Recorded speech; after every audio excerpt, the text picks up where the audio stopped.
The gentle clink of expensive crystal and quiet murmurs of judgment filled the air at La Maison, downtown's most exclusive French restaurant. My father's 60th birthday celebration was in full swing, though celebration felt like too warm a word for the Arctic atmosphere at our table. I'm Olivia Winters, though my family prefers to call me Liv. Their way of diminishing everything about me, right down to my name. At 29, I'm the youngest of 3 children and, according to family consensus, the only failure in a long line of Winters' success stories. I adjusted my simple black blazer, purchased from a department store, a fact my sister Catherine had already pointed out twice, and took another sip of water. Around me, my family was dressed in their finest, designer labels, luxury watches, and enough diamonds to finance a small country. Liv, darling.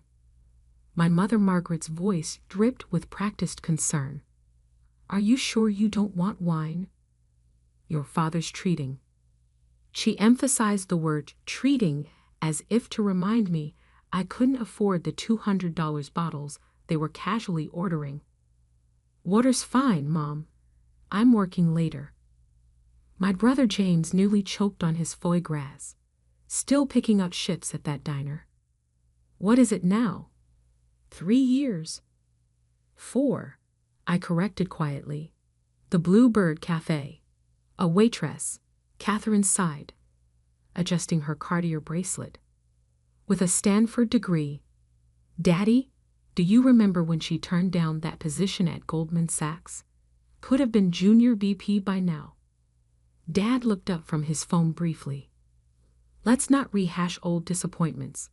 It's supposed to be a celebration. I bit back a smile. If they only knew about the meeting I'd had that morning. About the papers sitting in my lawyer's office. About what was about to hit the evening news in exactly 47 minutes. Speaking of celebrations, Catherine continued. James just closed another major acquisition. Tell them, James. My brother straightened his Hermes tie. Winters Investment just acquired Peterson Tech. Small firm, but their AI division showed promise. Got it for a steal. They didn't even know what they had. I took another sip of water, remembering the frantic call I'd received from Peterson Tech's CEO last week. Are you sure about this, Ms. Winters? Selling to your brother's firm seems. Trust me, Tom, I assured him. Everything's proceeding exactly as planned. Liv? Mom's voice snapped me back. Are you even listening? Your brother is talking about his success. Sorry, just thinking about my shift schedule. James laughed, that sharp, dismissive sound I'd grown to expect. Must be complicated, keeping track of all those coffee orders. How much does that pay now? Minimum wage plus tips? Something like that. You know, Catherine leaned forward, her diamond earrings catching the light. My friend Sarah's company is hiring administrative assistants. Entry level, but it's a real job, in an office. Thank you, but I'm good where I am. Good. Dad finally put his phone down. Olivia, you live in a studio apartment in the worst part of town. Drive a car that's older than your career. Haven't taken a vacation in years. That's not good. That's settling. I checked my watch. 32 minutes. We're just worried about you, dear, Mom added. All that potential, just wasted. Even your old professors ask about you. Such a bright student, they say. What happened? What happened was 4 years of careful planning, of building something revolutionary while they were all too busy judging me to notice, of waiting for exactly the right moment to. My phone buzzed. A message from Marcus, my CFO. Stock transfer complete. Press release in 30. You ready for this? I texted back. Born ready. Family's all here. At least she's not asking for money, James offered, as if that was a consolation. Remember when she wanted us to invest in her tech startup idea? Catherine laughed. What was it called again? Winter something? Winter Tech Solutions, I supplied. The company name I'd abandoned 4 years ago when I realized my family would never take me seriously. The day I decided to build everything under a different name, a different identity, while maintaining my waitress cover. Well, thank goodness, you didn't waste any family resources on that, Mom said. Though speaking of resources, James, tell them about the new house you're buying. James launched into a detailed description of his future mansion, complete with wine cellar and private tennis court. I let his words wash over me, watching the minutes tick down. 10 minutes. 5 minutes. 1 minute. The restaurant's background music suddenly cut out, replaced by the familiar jingle of the evening news. The massive screen above the bar, usually showing muted sports games, flickered to life with the volume up. Breaking news, the anchor announced. In what's being called the largest tech acquisition in the city's history, mysterious company Phoenix Digital has just revealed its ownership of 12 major tech firms, including Peterson Tech. James's fork clattered against his plate. What? The combined value of these acquisitions exceeds $4 billion, the anchor continued. And in a surprising revelation, Phoenix Digital's founder and CEO has been announced as. My family's faces turned toward the screen in perfect synchronization, just in time to see my corporate headshot appear. Olivia Winters, who reportedly built her tech empire in secret while working as a waitress at a local cafe. The silence that fell over our table was absolute. Mom's wine glass froze halfway to her lips. Dad's phone slipped from his fingers. Catherine's perfect composure cracked like fine china. I dabbed my mouth with my napkin and stood slowly. I should go. My shift starts in an hour. Your shift? James choked out. Of course, I smiled. I own the cafe too, along with this restaurant, and the building it's in. Amazing what you can build while people underestimate you. I gathered my department store blazer and practical handbag. Dinner's on me. Order whatever you want. After all, I paused at the table's edge, savoring the moment. I can afford it. As I walked toward the door, I could hear the whispers starting.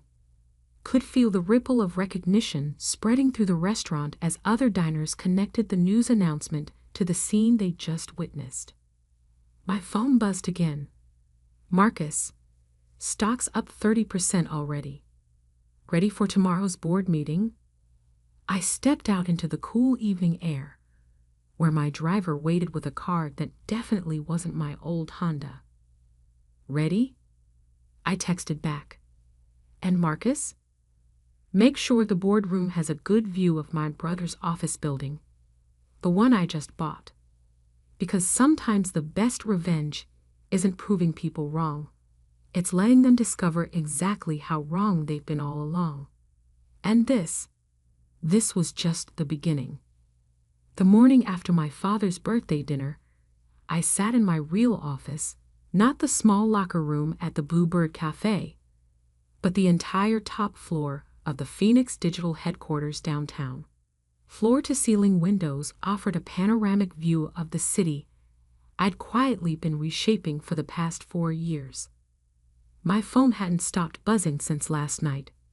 47 missed calls from James, 32 from Catherine, 65 from Dad, 51 from Mom, and exactly 248 text messages, each one more desperate than the last. I scrolled through them while sipping my morning coffee, the same cheap diner blend I'd grown to love during my waitress years. Old habits die hard. James, Olivia, we need to talk. This is insane. Mom, darling, please call us. We're worried. Catherine. Owned he live. Why didn't you tell me? I've been trying to reach Sarah about that assistant job. Dad. Family emergency meeting. 9 a.m. The firm. Be there. I checked my watch. 8:57 a.m. They'd be gathering now in the Winters Investment Partners conference room, probably expecting me to come running at their summons like I used to. Instead, I turned to my laptop and opened the video conference app. At exactly 9:00 a.m., I sent them a link. My phone rang immediately. What is this? James's voice was tight with barely controlled rage. If you want to meet, we'll do it my way, I replied calmly. Click the link. One by one, their faces appeared on my screen. Dad at the head of their conference table, looking older than he had last night. Mom beside him, eyes red-rimmed like she hadn't slept. James pacing behind them, and Catherine perched on the edge of her seat, perfectly manicured nails drumming against the mahogany. Why aren't you here in person? Dad demanded. I leaned back in my chair, letting them see the city skyline behind me. I have 3 other meetings this morning. This seemed more efficient. Efficient? James exploded. You've been lying to us for years, playing some twisted game, pretending to be a waitress while building a multi-billion-dollar tech empire, I supplied. And I never lied. You just never asked the right questions. Olivia, Mom started, her voice wobbling. We just don't understand. Why did you let us think? Let us treat you like a failure. I finished for her, like someone beneath you? That's exactly why. I pulled up a document on my screen and shared it. This is a transcript from the family dinner 3 years ago when James announced his promotion to CEO. Would you like me to read your exact words, Dad? He paled slightly. That's not necessary. Thank God James stepped up. I read anyway. He understands what it takes to succeed in this business, unlike some people who just don't have the stomach for real power. Catherine shifted uncomfortably. That was a long time ago. 2 months ago, I continued, switching documents. At Cousin Sarah's wedding, James told everyone I was finding myself through menial labor. Last Christmas, Catherine suggested I might qualify for low-income housing assistance. And just last night, you all sat there assuming I couldn't afford a meal at a restaurant I own. We were worried about you, Mom protested. No, I said quietly. You were comfortable with me failing. It made you feel better about yourselves. I pulled up another document. This one showing a list of acquisitions and their values. While you were pitying me, I was building something extraordinary. Not through family connections or inherited privilege, but through actual innovation and hard work. James snorted. Is that supposed to impress us? Anyone can get lucky with a few tech deals. 12 major acquisitions. I cut in. All prime tech firms. Total portfolio value as of this morning, $4.7 billion. And yes, I smiled slightly. That includes Peterson Tech, the company you thought you were acquiring. The color drained from James's face. That's impossible. We had a deal. You had a front row seat to a lesson in due diligence, I corrected. Tom Peterson was working for me the entire time. You were so busy looking down your nose at the waitress that you never bothered to check who really owned his company's patents. Dad leaned forward, and I recognized the look in his eyes. It was the same one he used to give potential business partners, calculating, measuring, looking for an angle. Olivia, he said, his voice taking on that smooth dealmaker tone. Clearly we've underestimated you. But now that we know what you've built, we can work together. Merge Phoenix Digital with Winters Investment. Combine our resources. No. The word hung in the air like a thunderclap. What do you mean, no? Catherine asked, incredulous. I mean, no. I'm not interested in a merger or a partnership or whatever scheme you're already cooking up to get control of what I've built. We're family, Mom pleaded. Family? I laughed softly. Yesterday, I was the embarrassment you've had to explain at parties. Today, I'm family? I pulled up one final document. This is today's schedule for the Winters Investment Building. Your lease expires in 60 days. I won't be renewing it. You can't do that. James shot to his feet. That's been our headquarters for 30 years. Actually, I can, and I am. Consider it a reminder of what happens when you judge people based on appearances. I checked my watch. Now, if you'll excuse me, I have a meeting with the governor about making our city the next major tech hub. A real meeting in person. Olivia, wait. Dad started, but I was already reaching for the disconnect button. Oh, and James, I added, clean out your office by the end of the month. Some of us waitresses might need to mop the floors. I ended the call and sat back, letting out a long breath. My assistant's voice came through the intercom. Ms. Winters, the governor's office is on line 1. I straightened my blazer. Armani now, though they'd never know, and smiled. Put him through. And Sarah? Send a gift basket to the staff at the Bluebird Cafe. They're about to get some very angry visitors. As I picked up the phone, I glanced at the framed photo on my desk. It was from my first day at the cafe. Apron tied, name tag crooked, serving coffee with a smile. The woman who trained me, Betty, had taught me more about people and business than any MBA program ever could. Sometimes, she told me, you have to look up from the bottom to see how high you can really build. I had built higher than my family ever imagined possible, and I was just getting started. The next 2 weeks unfolded exactly as I'd expected. My family, never ones to accept defeat gracefully, launched a campaign to either discredit me or force their way into my success.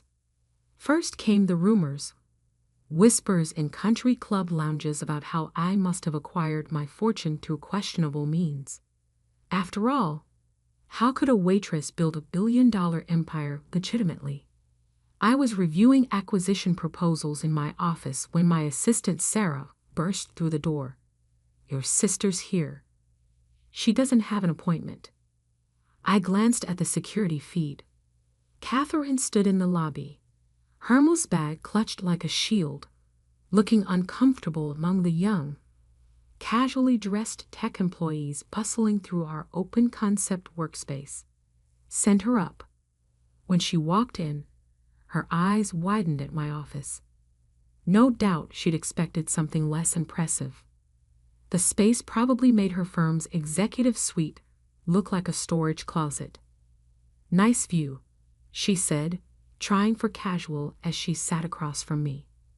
Though the furniture's a bit minimal. I looked at my deliberately simple desk, chosen because it matched the one Betty used at the Bluebird Cafe. What do you want, Catherine? She pulled out a folder. I've been going through some old family documents. Did you know that technically, as the oldest, I have a claim to any business using the Winters name? Stop. I held up my hand. Phoenix Digital has no connection to Winters Investment. I made sure of that. Her face fell. But surely we could work something out. James is struggling. Dad too. That building was their legacy. No, I corrected. That building was their comfort zone. They're not angry about losing an office. They're angry about losing control. They sent me to offer you a deal, she admitted finally. Of course they did. Let me guess. They'll stop spreading rumors about my business practices if I lease them back their office space. Her silence was answer enough. I turned back to face her. Here's what's going to happen instead. You're going to leave here and tell them that their threats are as ineffective as their business strategy. Then you're going to watch as I acquire the Wilson portfolio next week. Yes, the same one James has been chasing for 2 years. How did you know about Wilson? I smiled. Because I own the building where your firm holds its confidential board meetings. And unlike you, I actually talk to the maintenance staff. They hear everything. Just then my phone buzzed. A text from security. James Winters attempting to access server room. Right on schedule, I murmured. Excuse me, Catherine. I have to deal with something.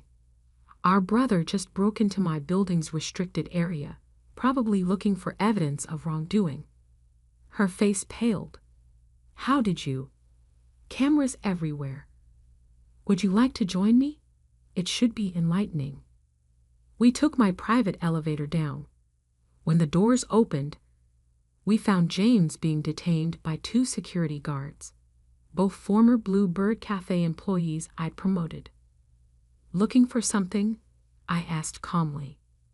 James struggled against the guards. You must have dirt hidden somewhere. Nobody builds this much this fast without. Without what? Hard work? Understanding how technology actually works. Treating people with respect regardless of their position. I nodded to the guards.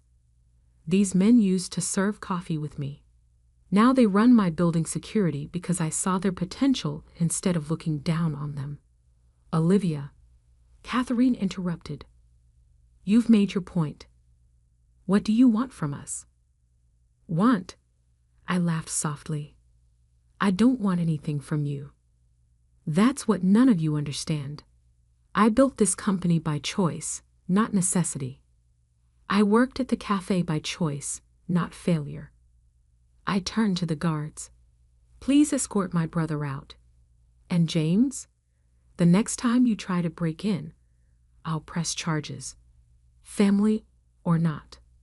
That evening, I received an email from Dad. Olivia, your mother and I have been doing some reflection. Perhaps we were wrong about your choices. The firm is struggling without the building, and your recent acquisitions have shown us that maybe we don't understand the market as well as we thought. I'd like to have dinner. Just us. No business talk, no deals, just a father trying to understand his daughter. Dad, I stared at the message for a long time, remembering all the dinners where they'd looked through me. All the times they dismissed my ideas. All the moments they chose prestige over understanding. Finally, I replied, Dad, dinner is fine, but not at La Maison. Meet me at the Blue Bird Cafe. It's where the real work happens, where real people build real things. If you want to understand me, start by understanding them. Come alone. No James, no Catherine, no hidden agendas. Olivia. The next evening, I sat in my usual booth at the Blue Bird, nursing a cup of coffee. The door chimed, and Dad walked in, looking completely out of place in his bespoke suit. The regular customers, workers ending their shifts, students with laptops, families on budgets, looked up briefly before returning to their meals. Dad slid into the booth, clearly uncomfortable. Interesting choice of venue. This is where I learned my most valuable lessons about business, I said. Not at Stanford, not at the firm. Here, listening to people who actually build things. He picked up the laminated menu, probably the first non-fine dining menu he'd touched in decades. I don't understand why you did it this way. Why not just tell us? Would you have listened? Or would you have tried to control it, shape it into your version of success? He was quiet for a long moment. We thought we were protecting you. No, I said firmly. You thought you were protecting your image of what success should look like. You never asked what I wanted to build. Betty came over, still working the evening shift by choice, though she now owned shares in both the cafe and Phoenix Digital. The usual, Olivia? She asked with a warm smile. Thanks, Betty. How's Michael doing at MIT? Top of his class, she beamed. Those scholarships you arranged really helped.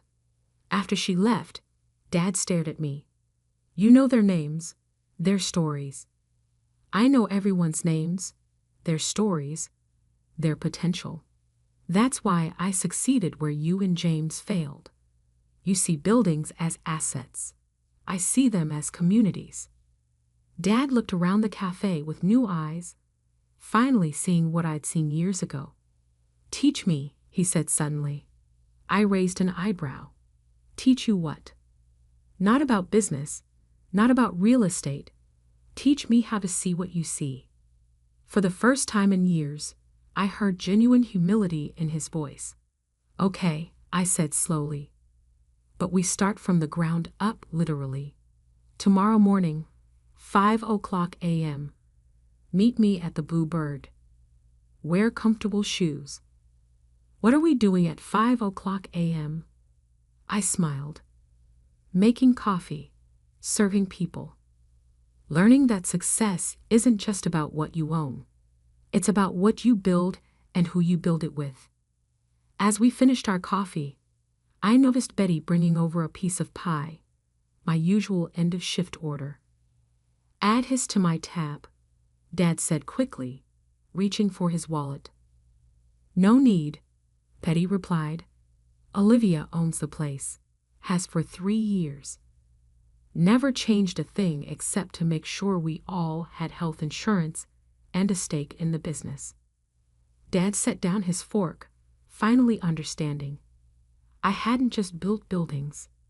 I'd built relationships, trust, and communities. I'm sorry, he said quietly, for not seeing you. Really seeing you. I know, I replied. That's why tomorrow we start with open eyes. As we left the cafe, Dad looked up at the skyline, my skyline. You know, he said thoughtfully, I never really looked up from my office until now.